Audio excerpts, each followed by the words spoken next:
Hello everyone, welcome to Podar commerce academy. आज हम लोग क्लास 11 अकाउंटेंसी का चैप्टर नंबर 5 करेंगे, अकाउंटिंग इक्वेशन। और इसमें आज हम लोग एक और नया क्वेश्चन बनाएंगे। ठीक है, तो चलिए देखते हैं कौन सा है वो क्वेश्चन और फिर उसको बनाते हैं।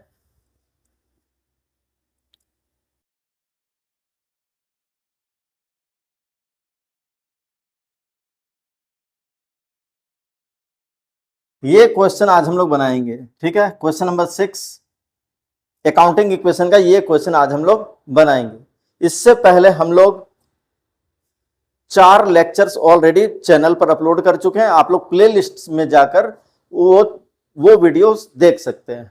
ठीक है, अब ये क्वेश्चन बनाने से पहले हम लोग क्या करेंगे, ऐसा एक फॉर्मेट बना लेंगे जिसमें सीरियल नंबर का एक कॉलम होगा, फिर ट्रांजैक्शंस का एक कॉलम होगा, और उसके बाद हम लोग अपना फॉर्मूला लिखेंगे assets equals to capital plus liability. ठीक है, एक बार फिर से मैं आपको रूल्स याद दिला देता हूं। इसमें हम लोग क्या करेंगे, जब भी अकाउंटिंग इक्वेशन बनाएंगे, कोई भी ट्रांजैक्शन होगा तो कम से कम उसको 2 जगह जरूर लिखेंगे, उसका 2 जगह इफेक्ट कम से कम होगा। कभी कभी 3 या 4 जगह भी इफेक्ट पड़ेगा, वो क्वेश्चन पे डिपेंड करता है। और किसी भी तरह का प्रॉफिट या इनकम होने पर हम लोग उसको कैपिटल के साथ प्लस करेंगे, एक्सपेंसेस या लॉस होने पर उसको कैपिटल से हम लोग माइनस करेंगे। ठीक है, चलिए क्वेश्चन को शुरू करते हैं। अब क्वेश्चन बनाने से पहले हम लोग क्या करेंगे, यहां पर एसेट्स में कौन कौन से नाम होने चाहिए और लायबिलिटीज में कौन कौन से नाम होने चाहिए, ये क्वेश्चन को पढ़ के पहले हम लोग डिसाइड कर लेंगे। यानी क्वेश्चन में जब ट्रांजैक्शन को देखेंगे तो हम लोग देख लेंगे इसका इफेक्ट कहां कहां पर पड़ेगा, और उसके हिसाब से एसेट्स और लायबिलिटीज में कौन कौन से नाम होने चाहिए वो नाम हम लोग डिसाइड कर लेंगे, और उसके बाद बहुत आसानी से 2 मिनट में क्वेश्चन को बना लेंगे। तो ये डिसाइड करना बहुत जरूरी होता है कि एसेट में कौन कौन सा नाम जाना है, लायबिलिटी में कौन कौन सा नाम जाएगा। First, started business with cash 70,000 से अगर हम लोग बिजनेस स्टार्ट करते हैं तो इसका इफेक्ट कहां कहां पर पड़ेगा। इसका इफेक्ट क्या होगा, देखिए, एक तो बिजनेस में कैश इंक्रीज होगा, तो यानी एसेट साइड का एक आइटम यानी कैश पर इफेक्ट होगा। एक आइटम हम लोगों को मिल गया एसेट्स का, कैश, और कैपिटल भी इंक्रीज होगा, क्योंकि ये जो पैसा हम लोग लगाएंगे ये कैपिटल के नाम पर बिजनेस में लगाएंगे। तो 2 इफेक्ट होगा, एक तो कैश इंक्रीज होगा, दूसरा कैपिटल इंक्रीज होगा। तो एक इस साइड का नाम हम लोग को मिल गया, एक उस साइड का नाम मिल गया। क्रेडिट परचेज ऑफ गुड्स, उधार में क्रेडिट में 18,000 का गुड्स खरीदा। ठीक है, इसका क्या इफेक्ट होगा, एक तो न्यू एसेट बिजनेस में आएगा जिसका नाम होगा स्टॉक, और क्रेडिट में परचेस करने के कारण हमारा उधार यानी कि क्रेडिटर यानी कि लायबिलिटी इंक्रीज हो जाएगा, यानी कि जिससे हम लोग उधार लेते हैं उसको क्रेडिटर बोलते हैं। तो एक तो स्टॉक में ऐड करेंगे 18,000, क्रेडिटर में ऐड करेंगे 18,000। ठीक है, third line, payment made to creditor in full settlement 17,500। इसका क्या मतलब है, ये फुल सेटलमेंट वर्ड का क्या मतलब है, इसको समझेंगे। देखिए, अभी हम लोग 18,000 का गुड्स परचेस करके लाए क्रेडिटर से उधार में, यानी हम लोगों को पे करना था 18,000, लेकिन हम लोग पे कर रहे हैं उसको 17,500, और क्या हो जा रहा है, फुल सेटलमेंट हो जा रहा है। फुल सेटलमेंट का मतलब और पेमेंट नहीं करना है, फाइनल पेमेंट हो गया, यानी 18,000 के बदले सिर्फ 17,500 हम लोग पेमेंट कर रहे हैं। यानी सामने वाली पार्टी 500 डिस्काउंट ऑफर कर रही है हम लोगों को, यानी कि डिस्काउंट मिल रहा है, यानी कि प्रॉफिट हो रहा है। ठीक है, तो कैश कितना जाएगा बिजनेस से, 17,500, कैश में से 17,500 माइनस करेंगे।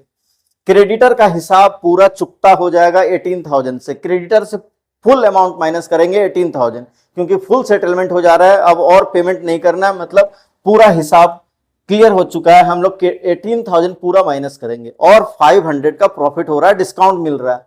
तो कोई भी प्रॉफिट होगा कैपिटल के साथ उसको प्लस करेंगे, 500 कैपिटल में ऐड होगा। फिर से एक बार फुल स्पीड में बताता हूं, कैश 17,500 माइनस होगा, क्रेडिटर में से 18,000 पूरा माइनस होगा, डिस्काउंट का 500 कैपिटल में ऐड होगा, क्योंकि ये बिजनेस के लिए प्रॉफिट है।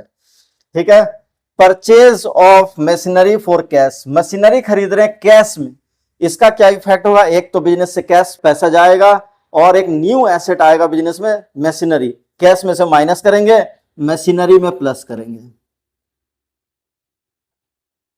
यानी कि कैश माइनस होगा, मशीन में प्लस होगा। ठीक है, 20,000। Last, depreciation on machinery, depreciation का मतलब होता है reduction in the value of fixed assets. Fixed assets को जब हम लोग यूज करते हैं, किसी भी फिक्स्ड एसेट को, मशीन को, बिल्डिंग को, ठीक है, किसी भी ट्रक को, व्हीकल को, तो यूज करने के कारण क्या होता है, उसके एफिशिएंसी में यानी वैल्यू में डिक्रीज होने लग जाता है, उसका उस एसेट की वैल्यू घटने लग जाती है जैसे जैसे हम लोग उसको यूज करते हैं।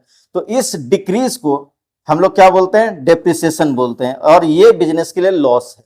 ठीक है, लॉस को क्या करना चाहिए, एसेट का वैल्यू डिक्रीज हो रहा है, मशीन का वैल्यू डिक्रीज हो रहा है, मशीन में से माइनस करेंगे 2000, और ये बिजनेस के लिए लॉस है तो कैपिटल में से माइनस कर देंगे। किसी भी तरह के एक्सपेंसेस या लॉसेस को कैपिटल से माइनस करना चाहिए।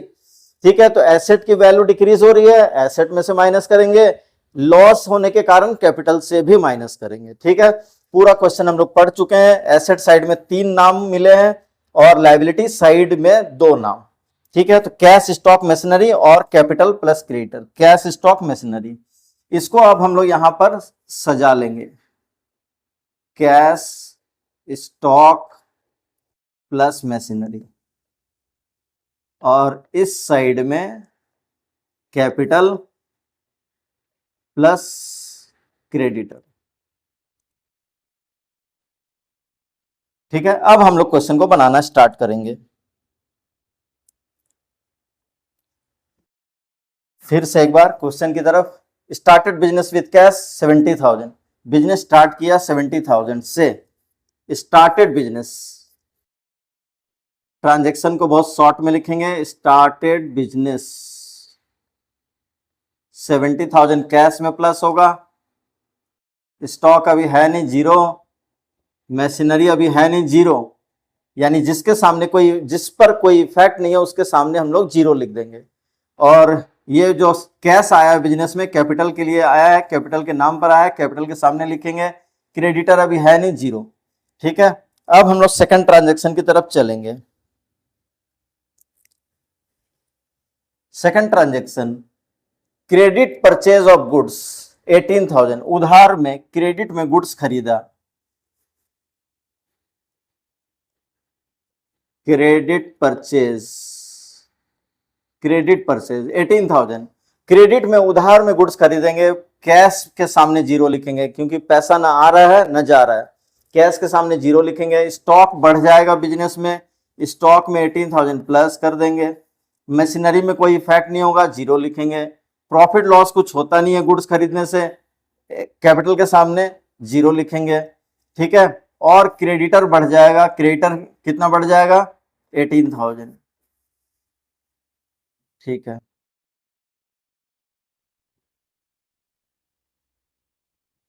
अब इसके बाद न्यू इक्वेशन निकालेंगे। जब 2 ट्रांजेक्शन आमने सामने आ जाते हैं तो एक बार उनका टोटल कर लेना चाहिए, यानी उसको बैलेंस कर लेना चाहिए। 70,000 प्लस जीरो कितना होगा, 70,000, zero plus 18,000, 18,000, sorry, zero zero zero, 70,000 plus zero 70,000, 18,000। ठीक, अब इसके बाद हम लोग थर्ड ट्रांजेक्शन देखेंगे। Third transaction, payment to creditor in full settlement 17,500,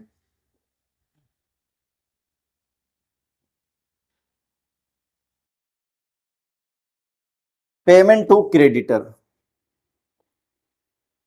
payment to creditor, इसका इफेक्ट क्या होगा, हम लोग क्रेडिटर को 17,500 पेमेंट करेंगे, कैश कितना जाएगा बिजनेस से, 17,500 जाएगा, माइनस कर लेंगे। स्टॉक पर कोई इफेक्ट नहीं पड़ेगा, जीरो, मशीन पर कोई इफेक्ट नहीं पड़ेगा, जीरो, कैपिटल, हाँ क्योंकि डिस्काउंट मिल रहा है 500 का, ये बिजनेस के लिए प्रॉफिट है, प्रॉफिट को कैपिटल के साथ क्या करेंगे, प्लस करेंगे। क्रेडिटर में से माइनस करेंगे कितना, फुल अमाउंट, क्योंकि इसका हिसाब पूरा चुकता हो गया, पूरा क्लियर हिसाब हो गया है, फुल पेमेंट हो गया, फुल सेटलमेंट हो गया, पूरा अमाउंट माइनस हो जाएगा। इसके बाद हम लोग न्यू इक्वेशन निकाल लेंगे। 70,000 में 17,500 माइनस करेंगे, 52,500। ठीक है, 18,000,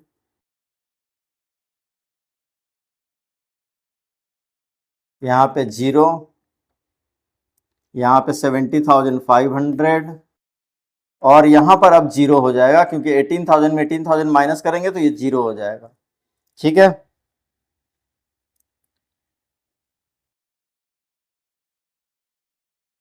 इसके बाद नेक्स्ट ट्रांजैक्शन,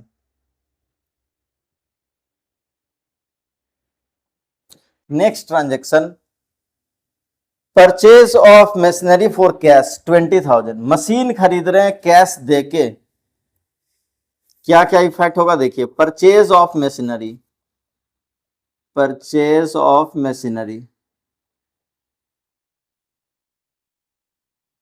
कितने का खरीद रहे हैं मशीन? 20,000 कैश में से माइनस करेंगे 20,000, स्टॉक में कुछ इफेक्ट नहीं होगा, 0। मशीनरी में ऐड करेंगे 20,000 क्योंकि मशीन आएगा, मशीनरी में हम लोग क्या करेंगे, ऐड करेंगे 20, कैश जाएगा, कैश में से माइनस करेंगे 20, प्रॉफिट लॉस कुछ होगा नहीं, यहां कुछ भी नहीं लिखना है, क्रेडिटर में कुछ भी नहीं लिखना है। और एक बार फिर से इसको बैलेंस कर लेंगे।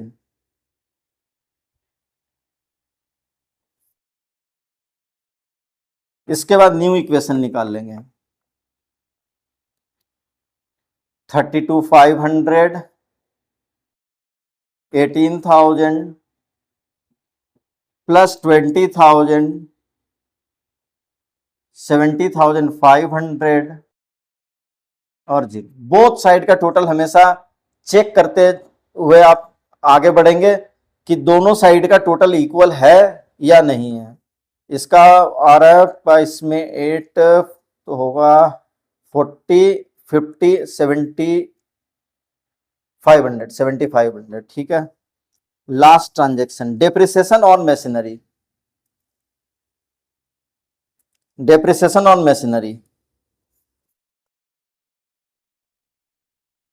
डेप्रिसिएशन के कारण एसेट का वैल्यू घट जाएगा। डेप्रिसिएशन ऑन मशीनरी, इसको क्या करेंगे, मशीनरी में से माइनस करेंगे। कैश में कोई इफेक्ट पड़ेगा नहीं, 0। स्टॉक में कोई इफेक्ट पड़ेगा नहीं, 0। मशीनरी का वैल्यू डिक्रीज हो जाएगा, मशीनरी में से माइनस करेंगे 2,000। लॉस है तो कैपिटल में से माइनस करेंगे, क्रेडिटर में कोई इफेक्ट नहीं होगा, 0। अब इसका हम लोग फाइनल बैलेंस कर लेंगे और ये हमारा क्वेश्चन बनके रेडी है। न्यू इक्वेशन यानी कि फाइनल इक्वेशन आ रहा है हमारा 32,500, 18,000, यहां पर भी हो जाएगा 18,000, 68,500, यहां पे 0। इसी के साथ ये क्वेश्चन बनके रेडी है। ठीक है, तो मिलते हैं हम लोग नेक्स्ट वीडियो में। प्लेलिस्ट में जाकर इसके पहले के और वीडियोस आप लोग चैनल के प्लेलिस्ट में देख सकते हैं, या फिर मैं डिस्क्रिप्शन में इसका लिंक दे दूंगा, आप लोग वहां से देख लेंगे। और क्लास 11 बिजनेस स्टडी का भी वीडियो अपलोड हो चुका है कल, आप लोग चाहें तो उसको भी प्लेलिस्ट में जाके देख सकते हैं। Business trade and commerce first chapter start हुआ है, जिसका फर्स्ट लेक्चर अपलोड हो चुका है और कल उसका सेकंड लेक्चर अपलोड हो जाएगा। ठीक है, तो मिलते हैं हम लोग नेक्स्ट क्लास में।